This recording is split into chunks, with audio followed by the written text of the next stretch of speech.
ku kenal Tuhan dengan pengenalannya jua, yaitu Muhammad sallallahu alaihi wasallam. Oleh karena itu, dalam hal ini bukanlah berarti kita mengenal Muhammad, tetapi karena hanya Muhammadlah yang senantiasa berkasih-kasihan dengan Tuhan dengan tiada putusnya. Karena Muhammad itulah rahasia daripada sifat Tuhan.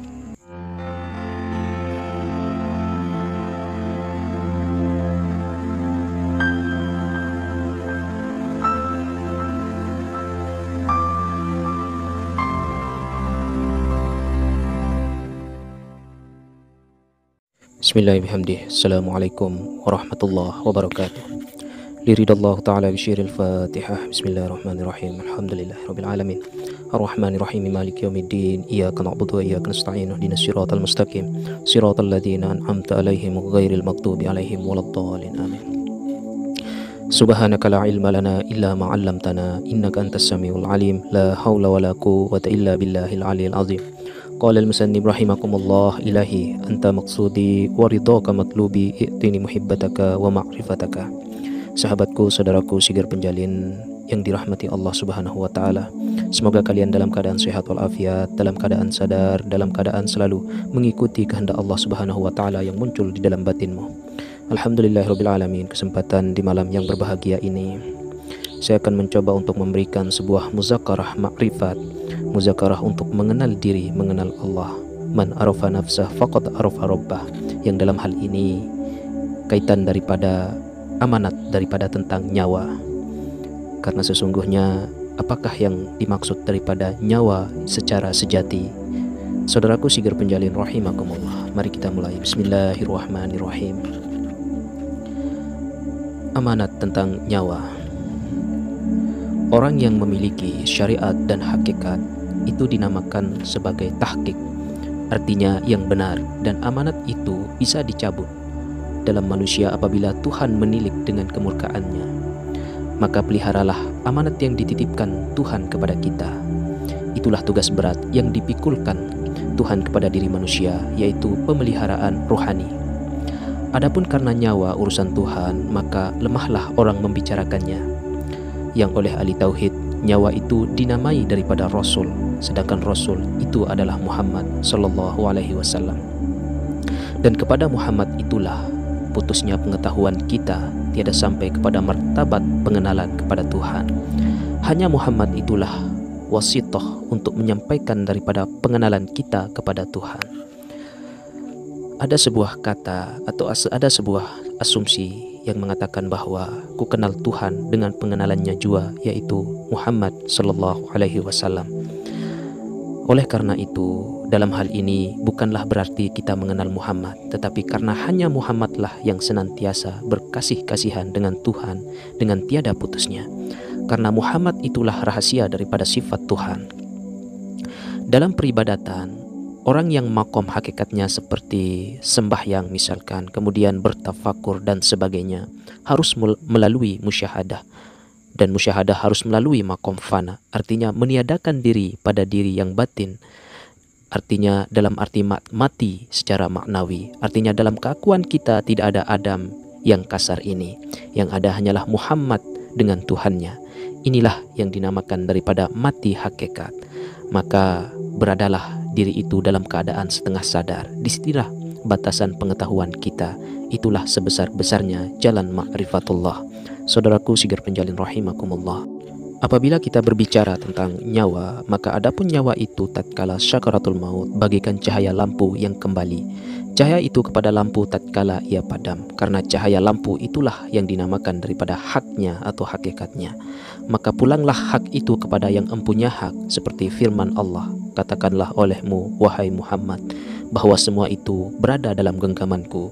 Sedang sabda Nabi sallallahu alaihi wasallam, aku adalah bapa dari segala ruh. Setelah orang berhasil pada pengenalan dirinya yang batin yang bernama Muhammad, barulah orang mengetahui wujud Muhammad itu pada rahasia ketuhanannya. Karena orang yang belum mengetahui wujud batin Muhammad adalah wujud Muhammad, maka orang itu selalu berada dalam keadaan berdosa. Barang siapa tiada mengetahui batin Muhammad dalam rahasia Tuhannya itu, maka sekali-kali tidaklah ia mendapatkan kesempurnaan pada ma'rifatnya. Orang yang belum sesempurna ma'rifatnya pada waktu sakaratul maut, maka nyawa orang itu akan ditilik dengan isim, dalam artian hisim, maharnya daripada Allah Subhanahu wa taala. Saudaraku sigar penjalin rahimakumullah, jika kita membicarakan mengenai syakaratul maut, apa yang menjadi bentuk daripada syakaratul maut di dalam diri kita ini? Yang pertama adalah jasmani. Ketika jasmani ini sudah mati, maka kembalilah kepada bumi, karena menerima himpitan daripada bumi itu hanya Rasulullah Shallallahu Alaihi Wasallam yang terlepas daripada hisab atau himpitan bumi itu, sekalian daripada anak cucunya. Yang kedua adalah rohani. Ketika rohani telah meninggalkan daripada jasad ini, maka kembalilah kepada Nur Muhammad, karena menanti hari perhitungan pada hari kiamat. Kemudian nyawa, kemana kembalinya nyawa kita itu? Maka kembalinya nyawa kita itu adalah kepada yang punya hak atau yang menciptakan daripada nyawa itu. Adapun nyawa itu tidak berkeputusan, menerima anugerah daripada Tuhannya, karena ia limpahan daripada ilmunya yang qadim dengan menerima kasih sayang daripadanya. Adapun makrifat itu ialah hal kaedahnya, dalam artian hal keadaannya untuk mengetahui orang yang tiada lepas daripada berkehendak kepada rahasia. Akhir dari makrifat inilah adalah amal yang menjalani sampai timbulnya kehendak di dalam diri manusia itu sendiri. Saudaraku sigar penjalin rahimakumullah, yang menjadi sebuah pertanyaan di dalam diri kita adalah, dari manakah asal daripada makrifat itu sendiri atau pengenalan kepada sang diri itu sendiri? Adapun asal makrifat itu ialah akal untuk menimbulkan daripada keyakinan bahwa ia tidak lepas daripada kehendak kepada rahasia mula makrifat itu. Karena dengan makrifat atau kehendak makrifat yang muncul di dalam batin kita itu, iman akan menimbulkan daripada tasdik, karena tasdik itu berdiri kepada keesaan dan kebesaran daripada Allah Subhanahu wa taala. Mari kita menilik ke dalam sebuah gambaran di dalam kebesaran Allah Subhanahu wa taala. Yang pertama, Hadratul Rahman. Hadratul Rahman adalah menilik kepada hambanya dengan sifat jamal atau tilik keelokannya, atau melihat keelokan daripada ciptaannya. Yang kedua, Hadratul Rububiyah, dalam artian menilik kepada hambanya dengan sifat jalal atau titik kebesarannya. Yang ketiga adalah Hadratul Uluhiyah, yaitu menilik kepada hambanya dengan sifat kamal, yaitu titik kesempurnaannya. Orang yang tidak sampai kepada sebenar-benarnya pengenal, maka ditilik dengan sifat qahar, artinya tilik kekerasan. Saudaraku sigir penjalin rahimakumullah. Kemudian selanjutnya adalah musyahadah. Musyahadah itu adalah bermesranya wujud daripada kita dengan wujud zat yang ada di dalam diri kita, seperti mesranya cahaya dengan matahari, dalam artinya pujian daripada hu dengan Allah. Kemudian syakaratul maut. Syakaratul maut itu bila mana keluarnya rohani meninggalkan jasmani dengan pujian daripada Allahu, dan tinggallah nyawa memuji Tuhannya dengan pujian Nah kembalilah nyawa dengan pujian la ilaha illallah Muhammadur Rasulullah, tidak dengan huruf, tidak dengan suara. Saudaraku sigar penjalin rahimakumullah, ada sesuatu yang memang paling dalam di dalam batin kita itu, yaitu mengenai fri'al fu'ad. Fu'ad itu adalah tingkatan yang paling dalam untuk mengenal daripada kesejatian daripada Allah Subhanahu wa taala, yaitu mengenai perihal fu'ad. Di dalam fu'ad yaitu disebut daripada lugot. Nah, di dalam lugot itu ada rahasia. Di dalam rahasia itu, itulah muncul daripada kata alif atau puncak daripada alif. Di puncak alif itu ada nur, tatkala ruh atau tabri atau bisa dikatakan sebagai nafas yang turun naik itu merasakan pada hati, maka timbullah daripada kehendak. Nah, kehendak itulah yang akan berjalan dengan melalui daripada jasad atau wadah kita ini. Apabila meresapi mata, maka melihatlah mata. Manakala meresapi telinga, maka mendengarlah telinga, dan sebagainya. Adapun fuad itu diumpamakan kelapa, tempurungnya diumpamakan lugot, nyiurnya diumpamakan daripada rahasia. Adapun santannya ibarat alif yang berada di dalam sebuah rahasia, dan yang bernama nur di puncak alif itu ialah daripada minyaknya. Nah, itulah yang merangkum daripada pengertian tasawuf untuk kita bermakrifat atau mengenal daripada kesejatian Allah itu sendiri.